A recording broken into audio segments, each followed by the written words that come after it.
My daughter invites my ex-husband's mistress to her graduation instead of me when I refuse to sell a family heirloom to pay for her college. But my father-in-law brings the karma she deserved for being spoiled. Hello, I'm a 45-year-old woman writing this post today to seek advice on a situation that occurred with my daughter Zoe, who's 19. The issue is quite complicated, so I'll start with some context to clarify things. I had my daughter Zoe when I was 26 with my then husband. Let's call him Stan. Stan and I met in college and got married after we graduated. He came from a family of business people who were quite well off, to say the least. His mother had been a victim of cancer and had passed away when he was young, leaving his father to raise him alone. My father-in-law, Mark, 65, always treated me like his own daughter and even defended my cause in front of his own family at times. After Zoe was born, things got worse between Stan and me, with him barely staying home. When Zoe was 3, we were on the verge of divorce, but Mark put us in couples therapy, and we managed to make it work. However, things had changed drastically. It felt fake, like a version of us that wasn't real. The time leading up to the divorce also took a toll on Zoe. So Stan and I decided to remain civil with each other and make our marriage work for the sake of our daughter. She grew up in a home with 2 parents who loved her dearly but didn't love each other. Stan was running the family business, and I worked as a graphic designer. Both of us contributed to the household, so Zoe never felt any financial struggles. By the time she was 17, the arrangement between Stan and me had hit a bump, with him revealing his 5-year-long affair with his secretary. That woman had been with us for nearly 10 years, and her betrayal felt like a betrayal to the family. This caused a lot of drama in our home, with Mark nearly cutting Stan out of his will. I decided that day to separate from Stan and finally file for divorce, as I was too tired of keeping up the charade. Zoe didn't say much, but she surely felt the weight because she was the one who had to switch houses every weekend, living mainly with her father and his mistress since their home was closer to school. I tried to do what I could to make things easier for her, from providing her with the best of everything to making sure we didn't argue whenever she saw Stan. In her final year of high school, she decided she wanted to join the family business, just like her father and grandfather. Mark had secretly told me that he planned to open a new company in her name and hand it over to her once she graduated from college. She worked extremely hard throughout that year and managed to get into a good university. She didn't qualify for any scholarships or financial aid and expected us to pay, which I was willing to do as her mother, covering half of the tuition, while Stan would cover the other half. During this time, Stan's mistress announced her pregnancy. I had started saving, and after gathering funds from my other savings, I managed to pull together 50%. There was an incident during her senior year that led to some distance between us, so as I mentioned, I paid extra attention to being there for Zoe after Stan and I separated. Zoe plays the piano excellently and had a senior talent show. It was a weekday, so Stan and I decided to attend. On the day of the event, I got stuck at work for some reason and called Stan to ask if he was at Zoe's recital. He told me that he was at the hospital with his girlfriend because her doctor's appointment took longer than expected, and he thought it was okay since I would be there. I panicked and called Mark to see if he could go to the recital, but he didn't answer his phone either. Both Stan and I left our situations as quickly as we could and arrived at the end of the show. Zoe had won, but there was no family there, so we found her on her way home alone. When she saw us, she got into the car in silence, and we tried to ask her about it, to which she responded rather rudely, which was understandable. As I was about to drop her off at Stan's house, she made a comment about how it was fine for him to be late since he was caring for the mother of his child, while I prioritized work over my daughter. This hurt me a lot, but I didn't say anything. I told her I would make it up to her and took her to lunch at her favorite place that weekend, but I don't think things were the same between us after that. After her finals, she came to stay at my place for a long vacation, as Stan's mistress was pregnant and needed more space. One afternoon during lunch, she asked me if I was going to pay for her college, so she could give me a detailed list of expenses. I told her I was going to pay for half of her tuition, considering that her father would also contribute his share.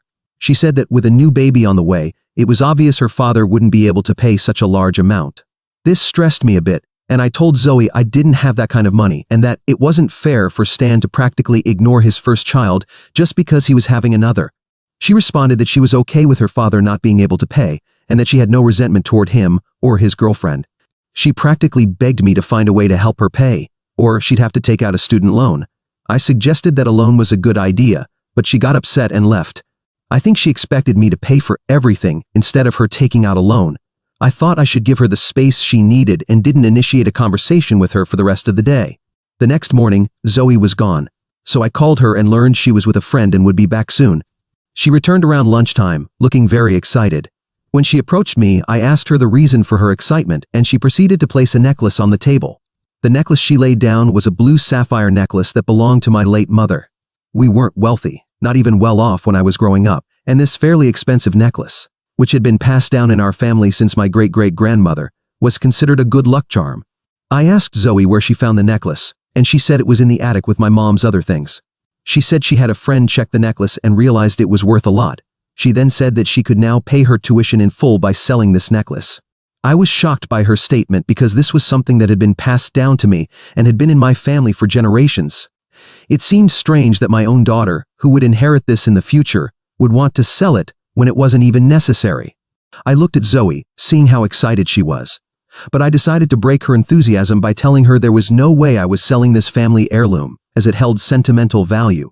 She argued that it was pointless if it couldn't help her, but I responded very firmly that no, and I wish there wouldn't be any further discussion about it. She got upset and stormed off to her room, and when I went to check on her, she was packing her things to stay with her father. I tried to convince her it wasn't necessary to leave, but she had already made up her mind. Zoe's graduation day was approaching, and I obviously expected to be invited to the event at the school. But what I received was an invitation to the post-graduation party hosted at Stan's house. I thought it must have been a mistake, so I messaged Zoe, but she said the school allowed only one parent, and she was taking her father, which I accepted with little enthusiasm. Later on graduation day, I was hurt to see a post from Zoe on Instagram featuring photos of the ceremony with Stan and his mistress. I decided to just go on with the day and not make it about me.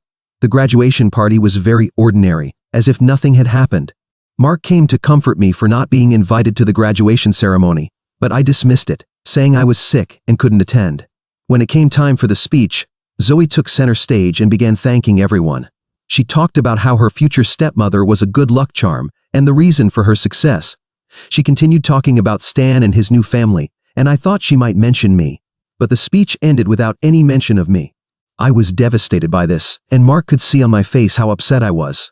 Immediately, he went to talk to Zoe and left a few minutes later after what seemed like a heated argument from a distance. Then, Zoe came up to me and asked if we could talk privately, so we both went to her room. I thought she wanted to apologize for everything, but she started yelling at me, blaming me for ruining her special day, because her grandfather Mark had confronted her for not giving me credit for her success. When she said that Mark shouldn't interfere when he didn't know the whole story, he responded that he knew everything and left. She continued to call me a gossip for having exposed her and ruining her relationship with him. I told her I hadn't been the one to reveal our conversation, but she wasn't willing to listen and asked me to leave as soon as possible. I was devastated by all of this and left after composing myself. Later that night, I received a call from Zoe, crying and asking me to come to Stan's house as soon as possible. I got a bit tense and drove immediately to their house.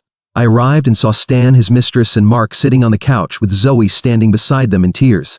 I asked what was happening and learned that Stan had called Mark the day Zoe went to his house after our argument, asking him for some money for her college or to convince me to pay the full amount. Mark was furious with Stan for using me just because he didn't want to pay for his own daughter and scolded him. Since that day, the two haven't spoken again. After Zoe didn't mention my name and gave a stupid excuse for it, Mark was pushed to his limit and told Zoe something she didn't want to hear. But first he asked me to tell him the truth about what had happened between Zoe and me. I told him everything, and he was horrified, as I was, thinking about selling a family legacy when it wasn't necessary. Then he stood up and proceeded to scold Zoe for treating me that way, and then pulled out the business papers he had planned for Zoe, which was going to be her graduation gift. He talked about this, and then tore them up in front of everyone, saying that he had been wrong in his judgment of Zoe being a good girl and that he would no longer indulge her. Zoe began crying hysterically, begging Mark not to be so harsh with her. Mark then turned to me and asked me not to give Zoe the money I had saved for her college, as she needed a reality check after behaving like a spoiled child, and left without listening to anyone. Zoe then began begging me to convince Mark to give her back the future business, while Stan and his mistress continued to blame me for causing all this mess. It was all too much to bear, so I told Zoe I would think about it and went home. Now it's the next morning, and my phone is flooded with messages from Stan and Zoe asking me to talk to Mark and resolve the issue. I'm quite stressed and thinking about calling Mark to have dinner tonight and discuss the matter, but I still don't feel it's my fault. So, am I the bad one for not selling my family legacy for my daughter's college money and perhaps ruining her future? Update 1. First, I'd like to address some questions raised about the original post. Why couldn't Mark pay for Zoe's education? Although Mark is a wealthy person, he believes that people should work and earn their place. So he wasn't willing to pay for Zoe's education, but he was willing to give her a business after she graduated. Stan wasn't as rich as his father but was comfortable, as I mentioned. He was saving his money for his new child and family. Regarding the relationship between Zoe and her future stepmother, I don't like Stan's mistress because she hurt me, but she has always been kind and affectionate with Zoe until now. Zoe didn't like her at first when Stan and I decided to divorce, but over the past few years, they have developed a mature stepmother-stepdaughter relationship due to their dysfunctional childhoods with separated parents. But moving on to the update, I spoke with Mark about what had happened and whether such a severe punishment, not giving Zoe the role in the company as well as not paying for her college, was fair. Mark made it very clear that there was no way Zoe would have appreciated any of that, and it was evident from her behavior at the party. He was disappointed because not only did she act as if she deserved everything, but she didn't even show a hint of intent to achieve it on her own. It made me realize that I was free to give her the money I had saved for her, but I shouldn't expect the same from him and shouldn't complain in the future if Zoe decided to abandon me for her new family. Mark assured me it wasn't my fault and left. After he left, I called Zoe and informed her that her grandfather wasn't willing to give her a role in the company unless she achieved something on her own. She became upset upon hearing this and started cursing me again, blaming me for everything that went wrong. It escalated to the point where Stan had to snatch the phone from her to make her stop. The behavior during this call has made me reconsider my decision to pay half of her college tuition. The next day, I heard from Mark that he had been in another big argument with Stan, who was blaming Mark and me for making Zoe miserable and treating her unfairly. Mark reminded Stan that he could also pay for his daughter's college, but he was the real neglectful one in the situation. Mark made sure to remind Stan that he was still part of the company Mark ran and could be fired if he didn't stop blaming us. Stan quickly fell silent after this and barely defended Zoe. Even his mistress tried to convince Mark under the pretense of how family should be treated, but Mark asked her to pay for Zoe instead, which she instantly refused to do because she wasn't financially well off. I tried calling Zoe after our last conversation to see if she was okay, but apparently I've been blocked from calls and all social media. So now, I think it makes sense not to pay for her college. Update 2. It's been a week since the last update, and things have been quiet. I no longer feel guilty for not helping my own daughter with her education, because I've realized that giving in to her demands would only encourage that behavior. So, I remain firm in not helping her financially. This update is about what happened afterward. As I mentioned before, Zoe was devastated to learn that she would have to take out a student loan and might not be part of the family business. I've heard that Stan's girlfriend has been her support throughout this. Mark, after a few days, was also quite disheartened by losing his granddaughter over money and decided that life was too short to hold grudges. He still wasn't going to help her financially or in any other way, but he wanted to have a conversation with her to explain what went wrong. She agreed to meet with him and they had lunch together, but the meeting didn't go as expected. The conversation was going well until Mark asked why she hadn't invited me to her graduation ceremony. Zoe, in an attempt to persuade her grandfather, fabricated a whole story about how she had begged me to pay half of her tuition and had asked about the necklace to make things easier for me. She claimed that instead I had mistreated her, and despite that, I'd still been invited to the graduation, but had chosen to decline the invitation and was now playing the victim in the situation. Mark is a smart man. He listened to her story but decided to verify it with me later, which is how I know this story. When Mark asked me about the rejection of the invitation, I broke down, thinking about how far she had gone just to belittle me. I told him the truth and also showed him the chats, which she must have forgotten before lying, making it clear that I was deliberately not invited to her graduation. Mark was extremely disappointed by this and called Zoe to let her know that they would not have a relationship from now on until she stopped her habit of lying. I also decided to send her a message from Mark's number telling her that I didn't want to have contact with an ungrateful daughter like her. I received some messages from Stan's girlfriend calling me names for abandoning my own daughter and ruining her relationship with her family, but I just blocked her because I knew she wasn't worth my time. Update 3. I didn't think things would escalate to this level and that I'd have to write an update so soon. After Zoe's conversation with Mark, she realized that the only way to gain sympathy in this situation was to create a false narrative and spread it. She used her TikTok account and posted some videos about how I was a toxic mother, manipulating many situations from her childhood to paint me as the villain. She even went so far as to say inappropriate things about my relationship with Mark. I'm not on social media, so I learned about the situation from a colleague who followed my daughter. At this point, the boundaries had been crossed, so I decided to inform Mark about this and wrote an email to Stan, his girlfriend, and Zoe, saying that if they didn't remove the videos as soon as possible, I would sue them for defamation. My colleague assured me that I had nothing to worry about since the posts barely had any views. Mark, realizing what had happened, decided to send a similar email to Zoe. Later that night, I received a call from a distant relative asking me about my situation with Zoe and technically blaming me for not keeping my daughter safe. I asked how they knew about this, and that's when I learned that the TikToks had gone viral in our community. I decided to install the app to see what people were saying, and my reputation was being destroyed in the comments, with Zoe liking the most vile comments. My phone and email were also bombarded with hateful messages from some people I knew and some strangers. I couldn't believe how vile my own daughter was being, and I decided to sue her and Stan after all, but not before posting my version of the story. I posted some videos telling my side of the story with evidence, which attracted much more attention than I had expected. People on the internet were now siding with me, and due to all the redirected hate toward her, she thought it was better to send me a message asking if we could resolve things in person and for me to delete the posts. I was enraged by her assumption that I would follow her request and told her to have Stan meet me the next day at her father's office.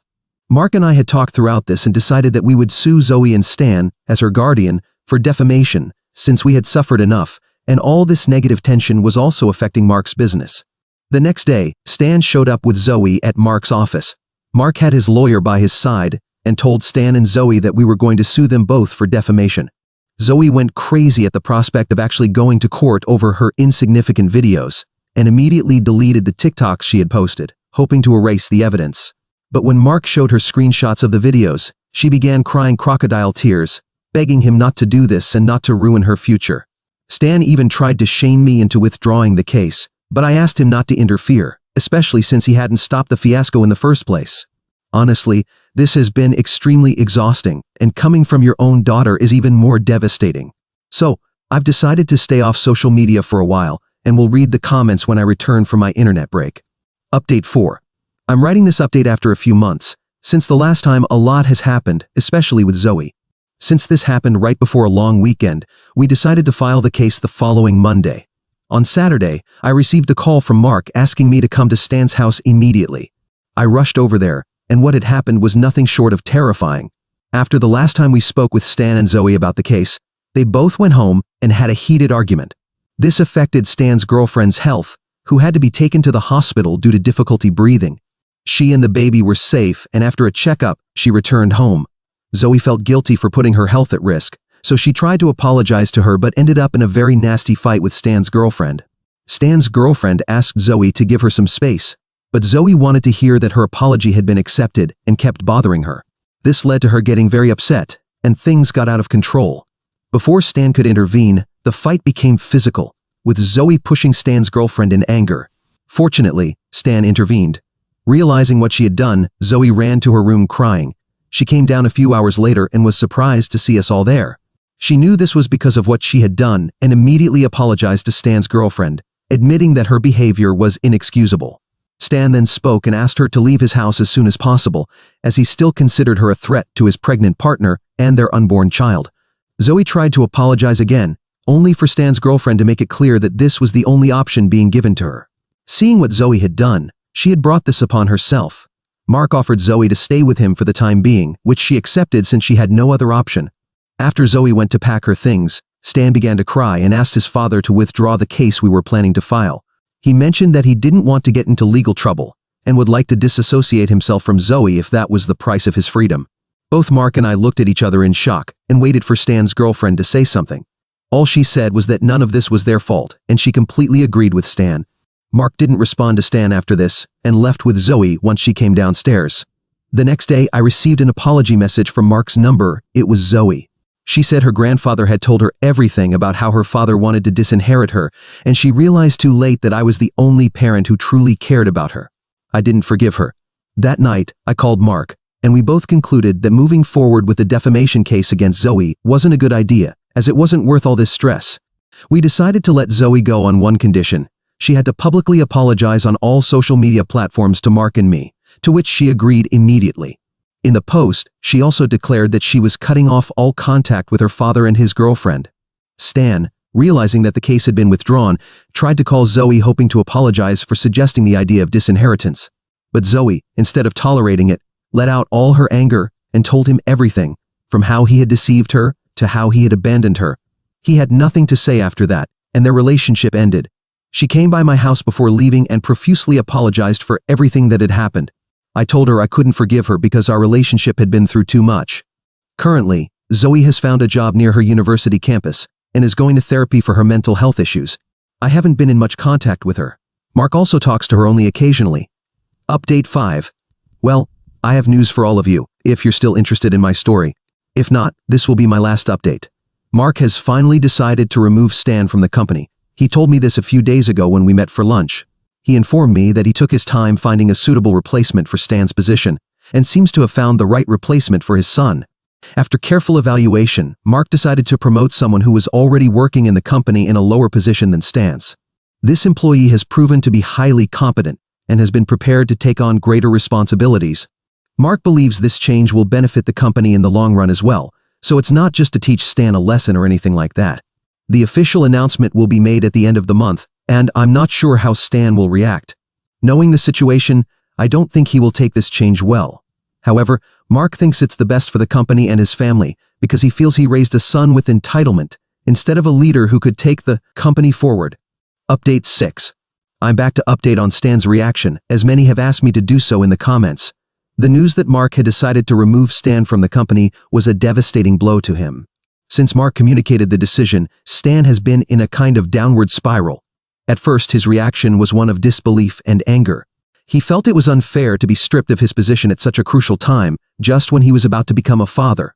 Stan has been reaching out to everyone, from close friends to industry contacts, pleading for them to intercede on his behalf. He called Mark several times, asking him to reconsider his decision, but Mark has remained firm in his stance. He has made it clear that the decision is final and non-negotiable. According to Mark, reversing his decision now would show a lack of leadership. Stan believes it was unfair of his father to do this, especially as he is about to become a father again. But Mark told me that none of that matters because over his years of work, he has managed to save quite well, and if he hasn't, it's not Mark's fault. I partly understand this since, if I with a simple job could save for Zoe's university, even though I didn't end up spending my savings, he could have done the same. In recent weeks, I have also received multiple calls from Stan, presumably asking for my help, but I haven't answered. I don't want to be caught in the middle of this conflict. Everyone knows I've been in more conflicts than I would like, so avoiding this one is best. Additionally, he has tried to contact Zoe, our daughter. Stan asked her to talk to Mark and me to see if she could find a way to reverse the decision. Zoe has refused to help him. Zoe has mentioned that she doesn't want to help someone who abandoned her at her worst time. For my part, life has begun to return to some sort of normality, though it's not easy to return to normal after all this. The truth is, I haven't spoken much with Zoe since everything happened. Our relationship remains complicated. Although she has apologized and shown remorse, I'm not sure if I'm ready to fully forgive her. The wounds are still fresh, and I think I still need time to heal. But even if I heal, I will need even more time to forgive, if I ever do. I've been considering seeking therapy to help me cope with everything that has happened, but I'm still contemplating it. As for Mark, he has been relatively calm since the last update. He has continued with his responsibilities at the company and has tried to stay focused on the future. I suggested he consider opening an account here to share his own story about how he has handled the situation with Stan, as it might be interesting to hear his perspective. However, Mark has expressed that he is not particularly interested in sharing personal details publicly. Still, I remain hopeful that I can convince him. In any case, this will be my last update.